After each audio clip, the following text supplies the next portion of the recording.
Olá, boa tarde. Pacto Federativo e mudanças na Constituição, assuntos que vão movimentar a semana no Senado. Mais informações com a jornalista Érica Christian. O ministro da Economia, Paulo Guedes, prometeu para esta semana a entrega da proposta do governo do Pacto Federativo. Mas o presidente do Senado, Davi Alcolumbre, anunciou para quarta-feira a votação de um dos projetos do pacto que já tramitam aqui no Congresso Nacional. A chamada sessão onerosa, que está na Comissão de Constituição e Justiça, vai autorizar a União a compartilhar com estados e municípios os royalties do pré-sal. Já nesta terça-feira, está prevista a instalação da Comissão Mista de Mudanças Climáticas, que vai discutir a onda de incêndios na Amazônia. E os senadores poderão votar também em pedidos de auditoria do Tribunal de Contas da União na concessão de empréstimos da Caixa Econômica Federal para estados do Nordeste e no passivo de desonerações tributárias que não têm data para serem encerradas. A senadora Cátia Abreu quer saber o retorno para a sociedade da isenção de alguns impostos para determinados setores da economia. E também estão na pauta 3 mudanças na Constituição, incluindo a que pode acabar com decisões monocráticas de ministros do Supremo Tribunal Federal relacionadas à concessão de liminar para suspender os efeitos de leis ou de decretos presidenciais. O relator da reforma da Previdência, senador Tasso Gereissati, entregou hoje ao presidente do Senado, Davi Alcolumbre, o seu parecer sobre a reforma da Previdência que está sendo analisada na Comissão de Constituição e Justiça. Vamos conversar agora ao vivo com a repórter Dinalva Ferreira, que está no Salão Azul, onde fica a presidência do Senado, e tem mais informações sobre a entrega do relatório da reforma da Previdência e o calendário de votações da proposta. Boa tarde, Dinalva.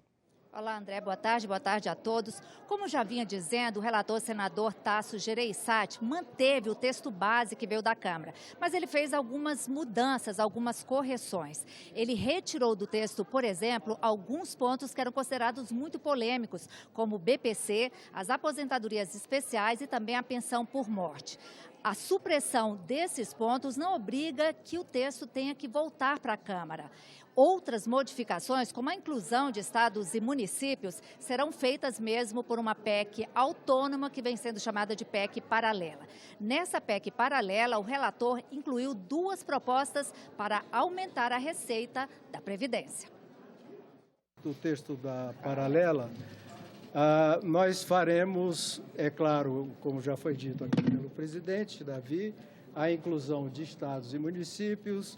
Faremos também algumas outras modificações que envolvem alguns pontos que podem elevar a despesa previdenciária e alguns pontos de receitas novas que aliviariam a despesa tributária. Olha, o presidente do Senado, Davi Alcolumbre, elogiou o trabalho do relator, senador Tasso Gereissati. Ele disse que o calendário fixado inicialmente vai ser mantido e que espera que a proposta seja votada aqui no Senado na primeira quinzena de outubro. Esse ajuste vai dar tranquilidade para que recursos externos possam chegar ao Brasil na confiança de que o Estado se ajustou, fazer os investimentos necessários, fazer a roda da economia girar e gerar os empregos que a população brasileira precisa. A nossa conta é até dia 10 de outubro estarmos deliberando essa matéria em plenário em segundo turno. A presidente da comissão, senadora Simone Tebet, disse que vai tentar um acordo com os líderes para que o texto seja lido já na reunião desta quarta-feira. Se não houver acordo, ela vai marcar uma reunião extraordinária para que o senador Tasso leia o relatório na quinta ou sexta-feira. É com você, André. Obrigado, Dinalva. A proposta de reforma da Previdência estabelece regras de transição para que trabalhadores da iniciativa privada tenham direito a se aposentar com requisitos mais brandos do que as normas gerais. Veja os principais casos permitidos no texto aprovado pelos deputados e que agora está em análise no Senado. Como Como ficam as regras de transição para o direito à aposentadoria para trabalhadores da iniciativa privada pelo texto aprovado na Câmara dos Deputados? Quem já está no mercado de trabalho pode optar pelas regras de transição para aposentadoria, caso seja mais vantajoso. As regras são as seguintes. Pelo sistema de pontos, o trabalhador deve somar a sua idade com o tempo de contribuição. O resultado tem que ser de pelo menos 86 para mulheres e 96 para homens, de acordo com o tempo mínimo de contribuição, que para elas é de 30 anos e para eles de 35. A cada ano aumenta-se 1 ponto, chegando a 100 para as mulheres e a 105 para os homens. Pelo tempo de contribuição mais idade mínima, as mulheres devem ter pelo menos 56 anos de idade e 30 anos de contribuição. A idade mínima para os homens é de 61 anos e o tempo de contribuição exigido de 35. Por essa regra, a cada ano devem ser acrescentados 6 meses na idade, até 62 anos para as mulheres e 65 para os homens. Em 12 anos, acaba a transição no caso das mulheres e em 8, no caso dos homens. Mas quem está há 2 anos ou menos de cumprir o tempo mínimo de contribuição poderá se aposentar sem cumprir idade mínima, só que deverá pagar um pedágio de 50% do tempo de trabalho que falta. A proposta estabelece também uma regra só da idade mínima, que para os homens continua a mesma de hoje, 65 anos, e para as mulheres será de 60. A partir de 2020, a idade mínima de aposentadoria da mulher será acrescida de 6 meses a cada ano, até chegar a 62 anos. O tempo mínimo de contribuição exigido, nesses casos, será de 15 anos para ambos os sexos. Uma outra possibilidade prevê idade de 57 anos para mulheres e de 60 anos para homens, mas é necessário cumprir um pedágio correspondente ao que faltaria para atingir o tempo mínimo de contribuição, que é de 30 e 35 anos, respectivamente. O Senado Notícias vai exibir toda terça-feira a participação do consultor legislativo Pedro Neri, que é especialista na área previdenciária, no programa Primeiro Item da Rádio Senado. O programa é transmitido diariamente de 1 às 2 da tarde. Pedro Neri participa do programa nas segundas-feiras e explica o que muda com a reforma da Previdência. Para hoje, a gente traz o assunto da idade mínima, não é, Marcela? É isso aí. Como é que ficou, né? Essa talvez tenha sido a principal alteração se comparada às regras atuais da Previdência, né, Pedro? Como é que ficou o texto que o Senado está analisando nesse momento? Isso, Marcela. Essa é, sem dúvida, a principal alteração da reforma da Previdência. Muita gente fala que ela aumenta a idade mínima. Na verdade, ela cria a idade mínima para aposentadoria por tempo de contribuição, um benefício que só existe no Brasil e em outros poucos países, que é aquele benefício que o trabalhador consegue no INSS com 30 anos de contribuição se for mulher, 35 anos se for homem. Não interessa a idade, qualquer idade pode se requisitar esse benefício. A reforma da Previdência cria uma idade mínima de 62 anos para as mulheres e 65 anos para os homens. Essa regra não começa a valer imediatamente. Existem 4 regras de transição. Então, sendo eventualmente aprovada pelo Senado, cada trabalhador vai olhar ali qual a regra que mais se adequa a ele.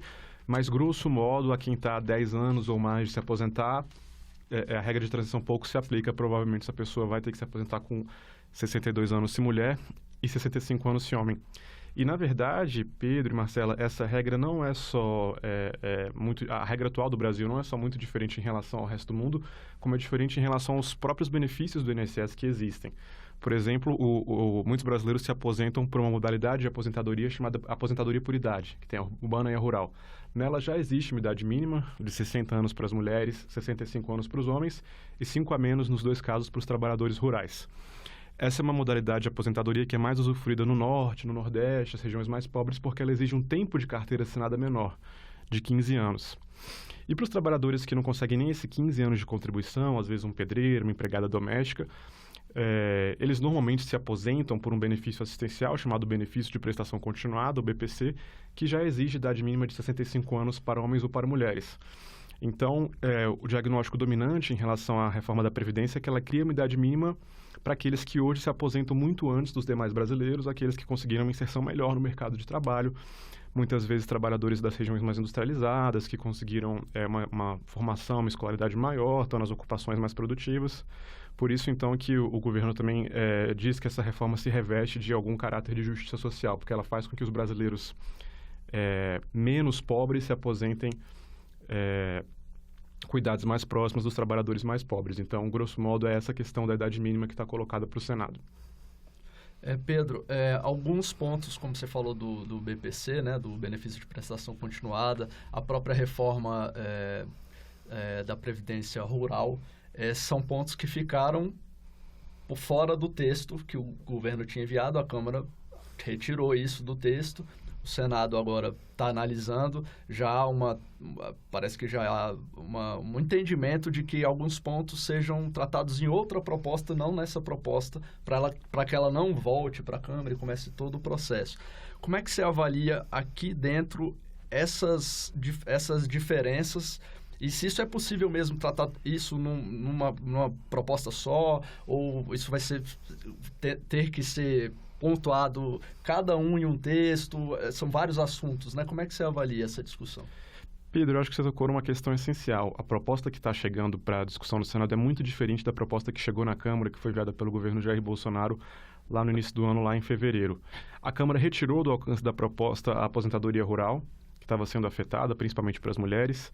Ela retirou da proposta a mudança no valor e na idade do BPC, que para recebimento de um salário mínimo subiria para 70 anos, uma mudança que foi muito mal recebida pelas casas. E ela também retira a elevação do tempo mínimo de contribuição dos trabalhadores urbanos, que é de 15 para 20 anos, podendo afetar ali aquele pessoal que tem mais dificuldade de conseguir um emprego com carteira assinada ao longo da vida, passa muito tempo na informalidade ou no desemprego. Então, a proposta que chega ao Senado é realmente marcadamente diferente daquela que foi recebida pela Câmara. Como a gente está falando de uma PEC, uma proposta de emenda à Constituição, só pode ir à promulgação aquilo que as duas casas concordarem. Então, tudo que o Senado modificar, se ele modificar um dispositivo, alterar, dizer que azul é vermelho, o que vermelho é azul, isso tem que voltar para a Câmara dos Deputados. Na reforma de 2003, do presidente Lula, como há hoje uma pressão para que essa proposta vá logo à promulgação por conta das expectativas dos agentes econômicos, criou-se o que ficou chamado de PEC paralela. O Senado apresentou uma nova proposta alterando os pontos que ele queria modificar, aprovou a proposta do governo, então a proposta do governo foi a promulgação, virou a emenda constitucional 41 de 2003, e o Senado apresentou uma nova proposta fazendo alterações nessa proposta, para que ela fosse à Câmara sem prejudicar a tramitação daquilo que o Senado concordava.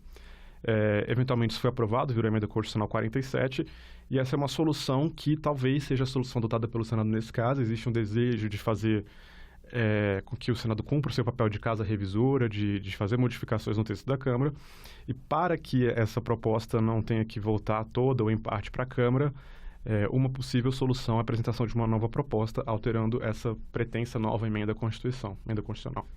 Pedro, a gente aqui está falando de idade mínima, assunto aí crucial na reforma da Previdência, e uma coisa que acabam os parlamentares discutindo são questões específicas sobre trabalhos perigosos, periculosos, insalubres. Uma questão em discussão, por exemplo, há algumas semanas aqui no Senado, é a questão de trabalhos que são, de fato, assim, extremamente insalubres, extremamente periculosos, como, por exemplo, o caso dos mineiros em frente de trabalho ou dos vigilantes de empresas privadas.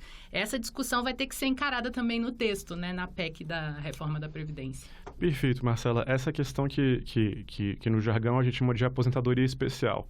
Aposentadoria devido àqueles trabalhadores que atuam com efetiva exposição a agentes nocivos, como é o caso dos mineiros. O caso dos vigilantes é um pouquinho diferente, porque ali é a questão mais de periculosidade, mas vamos falar do caso de efetiva exposição. Hoje, claro, a gente quer reconhecer, a sociedade quer reconhecer de forma diferenciada esses trabalhadores, o caso mais emblemático é dos mineiros, mas tem também os enfermeiros, enfim, os metalúrgicos, os estivadores. Mas como é hoje, esse trabalhador não tem idade mínima, ele pode se aposentar dependendo da atividade com 15 anos de contribuição, sem fator previdenciário, quer dizer, com 100% da sua média. E muitas vezes em idades muito precoces, 30 e poucos anos, 40 e poucos anos, e fica difícil para o sistema bancar isso. Isso não quer dizer que a proposta do governo seja ideal. Lá na proposta que está chegando aqui na Câmara, perdão, chegando da Câmara aqui no Senado, a PEC 6, existe uma nova regra para aposentadoria especial e também uma regra de transição para quem já está na atividade. Essa regra de transição é que tem sido considerado mais duro porque ela mexe nos planos de quem já planejou sua vida inteira naquela carreira. Porque, embora se dificulte o acesso à aposentadoria, o tempo de trabalho nessas carreiras, por exemplo, dos mineiros, é de 15 anos no máximo. Então, a pessoa não pode continuar naquela carreira, até proibido, digamos assim. Então, esse trabalhador teria que migrar para uma outra carreira, se reinventar para continuar contribuindo. Então, existe um debate intenso nisso aí. Acho que um desejo de buscar um meio termo entre aposentadorias com 40 e poucos anos de valor integral e, ao mesmo tempo, não fazer uma mudança brusca que não respeitasse o plano desses trabalhadores. Uma possibilidade é PEC paralela, outra possibilidade é uma supressão no texto. Existem alguns dispositivos da PEC que permitem supressão, é como se o Senado deletasse, digamos assim, o que está no texto. Se isso não modificar o sentido da proposta, não precisa voltar para a Câmara, naquele sentido do que a gente tem falado. O Senado e a Câmara concordaram, pode ir. Se o Senado e a Câmara concordam nisso aqui, eu estou só deletando uma questão que não afeta outras questões, isso pode ser feito. É algo que eu acredito que vai ser intensamente debatido nas próximas semanas. Além da PEC paralela, o Senado pode fazer supressões no texto, isso é pacífico na jurisprudência do Supremo, pacífico na história das duas casas. A transição de aposentadoria especial é potencialmente um tema que pode ser, digamos, deletado pelo Senado. Uma das alternativas que apareceu na comissão, em um debate da Comissão de Direitos Humanos, foi a questão de se contar com vantagem maior o tempo que o trabalhador exerceu aquela função. Por exemplo, foi mineiro por 15 anos e depois migrou e dele poder fazer essa conversão com uma vantagem maior para contar o tempo especial. Isso é admitido hoje, continua sendo admitido na reforma. E é uma possibilidade de beneficiar. Agora, a gente tem que ter um pouquinho de clareza também que o caso dos mineiros é mais emblemático, embora seja uma categoria que, em termos relativos, a população tem uma participação muito ínfima. E o que a gente vê assim, no histórico desse tema é muita gente usando o exemplo dos mineiros para conseguir uma vantagem para si. Então, é aquela história, toda carreira diz que tem uma atribuição especial, que está exposta a alguma coisa. Então, esse é um debate que tem que ser feito com cautela. A gente usa muito o exemplo dos mineiros, mas existem muitas atividades. Acho que aqui o exemplo mais emblemático é o da Grécia. A gente sabe que a Grécia quebrou alguns anos atrás e tinha todo tipo de aposentadoria especial por exposição a agentes nocivos. Cabeleireiro, porque o equipamento era perigoso, locutor de rádio, trompetista, porque afetava os pulmões, padeiro, porque mexia com forno. Tudo isso teve que ser feito, então teve que ser alterado. Então, essa questão de aposentadoria especial tem que ser discutida com cuidado para que a gente, de fato, prestigie, por exemplo, o mineiro, que trabalha nas mais abomináveis condições, sem conceder vantagens a grupos que podem arcar com as suas contribuições por mais tempo. Tá certo, Pedro. Eu queria agradecer a sua presença aqui nos estúdios da rádio, gravado pela TV também. E a gente vai continuar falando sobre isso, cada semana um tema específico, como você falou, tem as aposentadorias especiais, tem a questão do BPC, tem cálculos de como é que se faz esse cálculo de aposentadoria, as regras de transição, as pensões, que é um ponto bem polêmico também, né, dessa reforma. Enfim, a gente agradece a sua disponibilidade de estar aqui com a gente e até semana que vem. O presidente do Banco Central, Roberto Campos Neto, garantiu que o combate à corrupção não ficará prejudicado com as mudanças no COAF, Conselho de Controle de Atividades Financeiras. Ele participou de audiência na Comissão de Assuntos Econômicos. A audiência era para discutir a política de juros e crédito, mas alguns senadores manifestaram preocupação com a transferência do COAF, que está no Ministério da Economia, para o Banco Central. A medida provisória editada pelo governo permite que pessoas que não são servidores possam trabalhar no COAF. Já em seu quadro técnico, pode ser integrado por ocupantes de cargos em comissão e funções de confiança, por militares e empregados cedidos ou requisitados e, por último, por servidores efetivos. Não há um risco de que a estrutura administrativa atual do Banco Central conflite com a da Unidade de Inteligência Financeira? O presidente do Banco Central disse que a ideia de trazer pessoas de fora foi dele e que o objetivo não é facilitar indicações políticas que possam atrapalhar investigações. O COAF, na verdade, é um grande banco de dados, gente, é um Big Data. Só que hoje ele usa o servidor da Serpro, ele é lento, custa caro. Então, a primeira coisa que eu pensei é como é que eu posso fazer uma inovação tecnológica no COAF. Eu preciso ter dados nas nuvens, eu preciso ter um procedimento melhor, mais rápido e mais seguro. Nessa ideia de ter uma inovação tecnológica no COAF, a primeira coisa que eu pensei é eu devia trazer uma pessoa de tecnologia de fora para organizar isso. Como muitas empresas fazem, e eu fiz isso no mundo privado e funcionou. Eu, na minha cabeça, em nenhum momento tinha que era uma indicação política, isso nem passou pela minha cabeça, mesmo porque, quando nós olhamos a medida provisória, só quem pode indicar é o presidente do Banco Central, que é uma figura não política. Sobre as taxas de juros, senadores afirmaram que elas continuam altas, apesar das reduções na taxa Selic feitas pelo Banco Central. 12 milhões de brasileiros estão desempregados pela metodologia do cálculo do IBGE. E nós vivemos um cenário no Brasil que é aquele que, de um lado, nós temos uma inflação sob controle, do outro lado, nós temos uma taxa Selic de 6%, que não representa na ponta para aqueles que buscam crédito, seja para consumir, seja para empreender como micro, pequeno, médio e grande empreendedor, juros que estejam dentro do patamar internacional. Roberto Campos Neto lembrou que o principal fator para o nível da taxa de juros é a inadimplência. Os bancos cobram taxas elevadas porque embutem o risco de calote. Por isso, o Banco Central trabalha para ampliar a educação financeira no país. Hoje nós encontramos pessoas que tomam modalidade de crédito muito caras e que poderiam estar tomando modalidade de crédito mais barata. Dou um exemplo claro. A gente encontra pessoas que estão fazendo faculdade baseada no cheque especial. Ou seja, estão fazendo faculdade e pagando a faculdade em cheque especial. Você pergunta, por que você está fazendo a sua faculdade pagando no cheque especial? Por que você não faz o FIES, que é uma linha muito mais barata? A resposta geralmente é porque eu não gosto de ter crédito a longo prazo. Então, aí denota uma clara falta de educação financeira que nós estamos endereçando e temos um programa grande para isso. Ficamos por aqui. Você pode rever as reportagens desta edição na nossa página na internet, senado.leg.br/tv. Obrigado pela companhia e até a próxima.